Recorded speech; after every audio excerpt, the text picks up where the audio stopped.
Our inspirational reading today is from 365 Science of Mind, a year of daily wisdom from Ernest Holmes. And it's for today's reading, actually, for the 30th of July. It's entitled, I am enriched by the abundance of God. Prove me now herewith, saith the Lord of hosts, if I will not open you the windows of heaven and pour you out a blessing, that there shall not be room enough to receive it. That's from Malachi 3:16. What a promise this is, Ernest Holmes says. As though the divine were issuing a challenge to each of us and saying, perhaps things are better than they appear to be. Have you ever really tried having confidence in the Spirit? Have you ever experimented with your own mind to see if you could come up to a place where you really believe there is good enough to go around? Good questions. It is as though the prophet were telling us that even the divine bounty itself, lavish and extravagant as it must be, awaits our acceptance. Possibly we have been holding our bowl of acceptance and our chalice of life upside down, so that even the fruit and the wine of the Spirit cannot be poured into it. Interesting. Yet the windows of heaven must forever be open. So it's not God that's denying us. We're turning our chalice down. Today I open the windows of my own soul so that the windows of heaven may pour into my experience a blessing greater than I am able to receive. Nor would I withhold this blessing from others. For as surely as it comes to me, just as surely will it go forth multiplied and increase to heal and help, to bless and enrich and gladden others.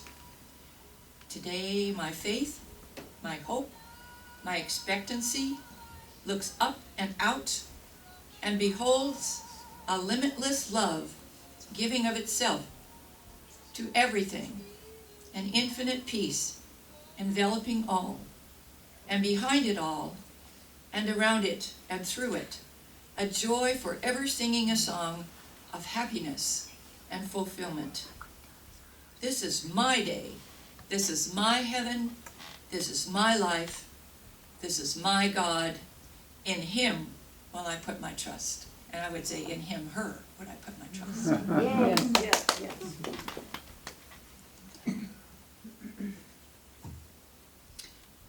So this lady,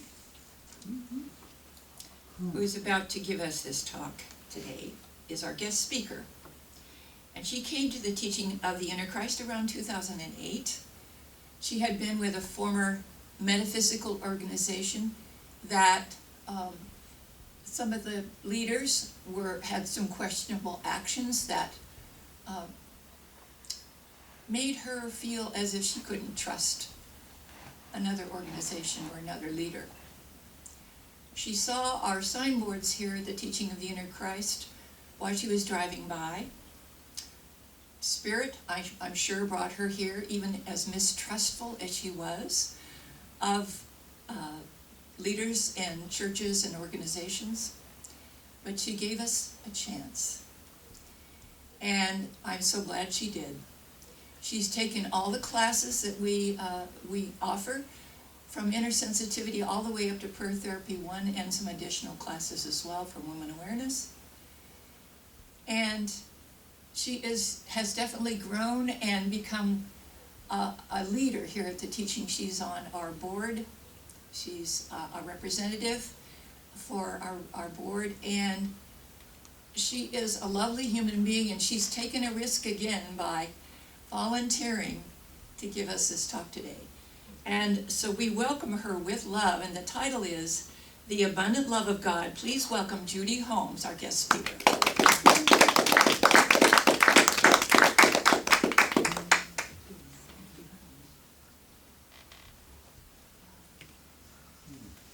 Good morning.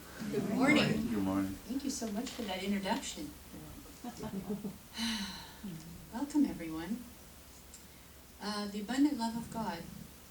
I wanted to first focus on love. I wanted to focus on the word of love. The word love, because it has a variety of related and distinctive meanings in different contexts.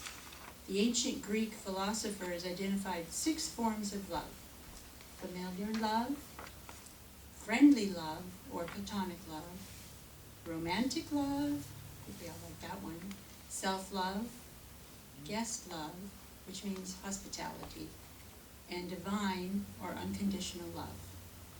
Of course, there are many more examples representing human kindness, compassion, and affection. Love works through free attraction.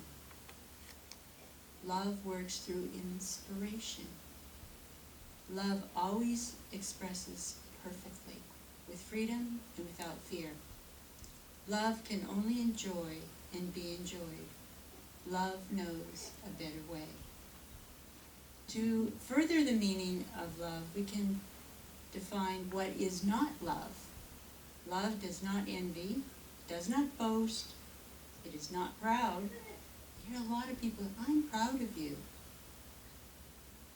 Think about that one. It does not dishonor others, is not self-seeking, and it keeps no record of wrongs or blame.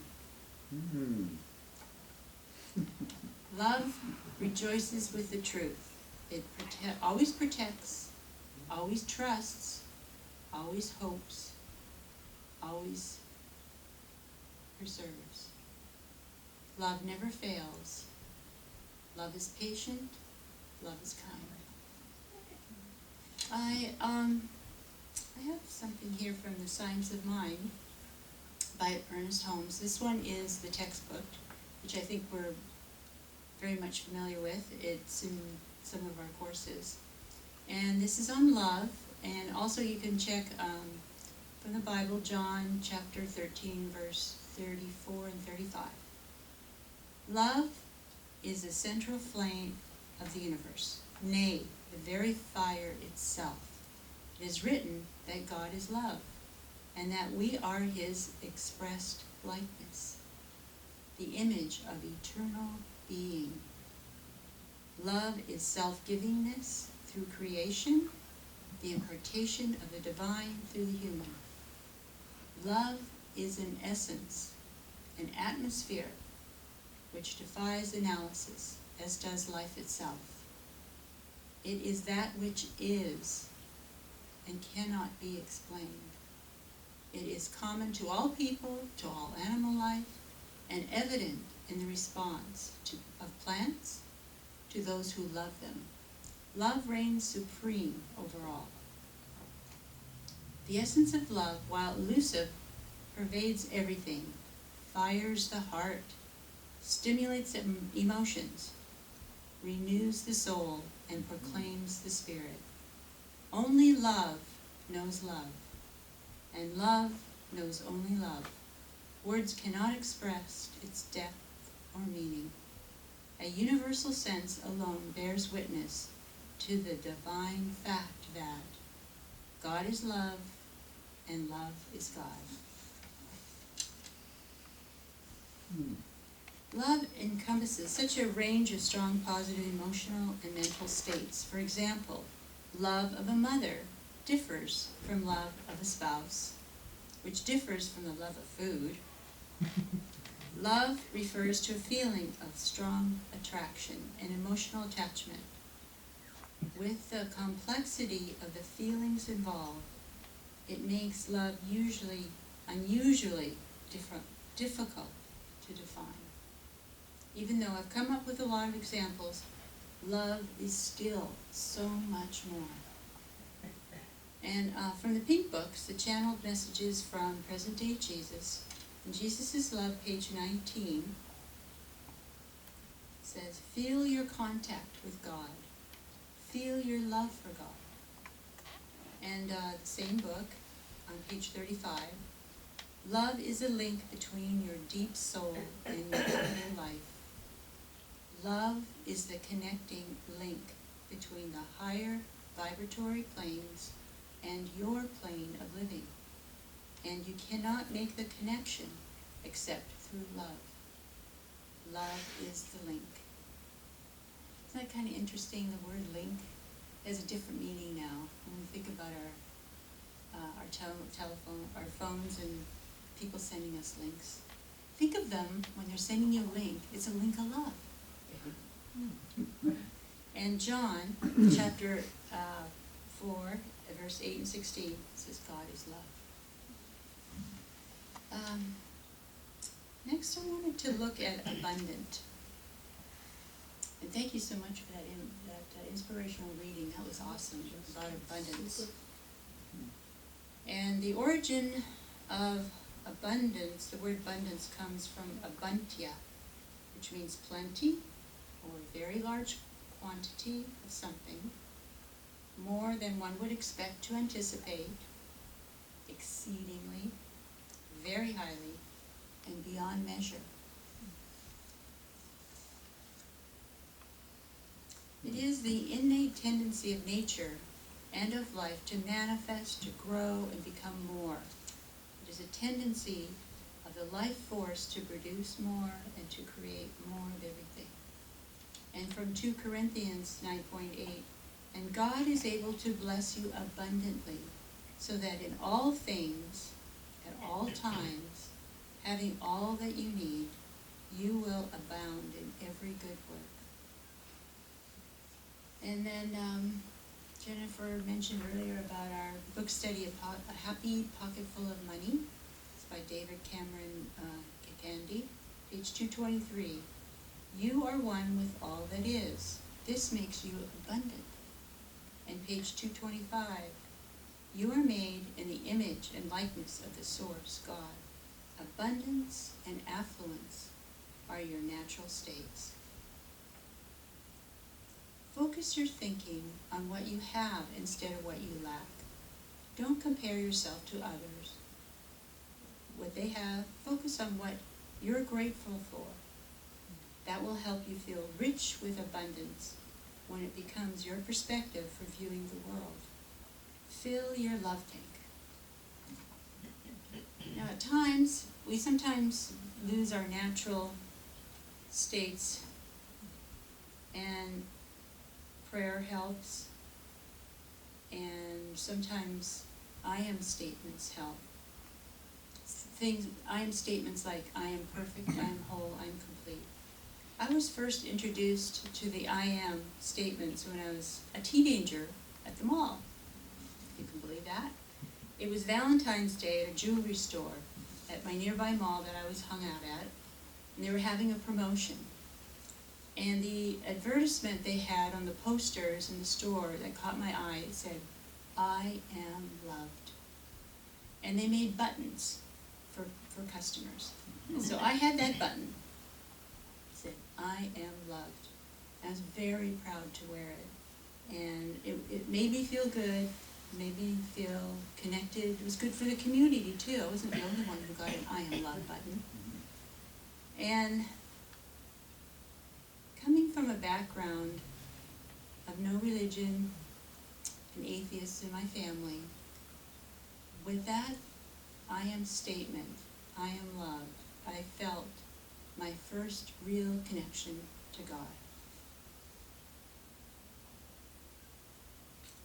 And we, as you know, we have here meditation and prayer at TIC. Sometimes we can use other ways to help us recenter. And I've have here from The Mudra of Light by Daniel Milstein. Some of you may be familiar with this. There are some hand gestures with affirmations, and I was hoping that you would join me with them. Okay? So, the first one is, you take your thumb and forefinger like this, and I'll say the words, and then if you want to, you can say them after. I am light. I am light. Cup the hands. I am life. I am life. I am love. I am love. I am am beauty. I am beauty. I am the sweet truth. I am the sweet truth. I see only the enlightened. I see only the enlightened. I am my joyful thoughts, I am my joyful thoughts, which I join together as one, which I join together as one, and offer to God my gift. and offer to God my gift. My will and your will are the same, My will and your will are the same. as I live from my heart As I live from my heart, and give all my love to the world. and give all my love to the world. I like these because they're short and sweet. Every one of you did it really well. Thank you so much. The abundant love of God is beyond measure. Love of abundance is about intentionally looking for what is right. Life is a celebration of the soul. The abundant love of God is everywhere present. Thank you.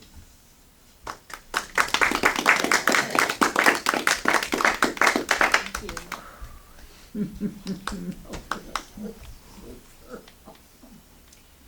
Well, that was really special. Thank you, Judy. Oh my gosh.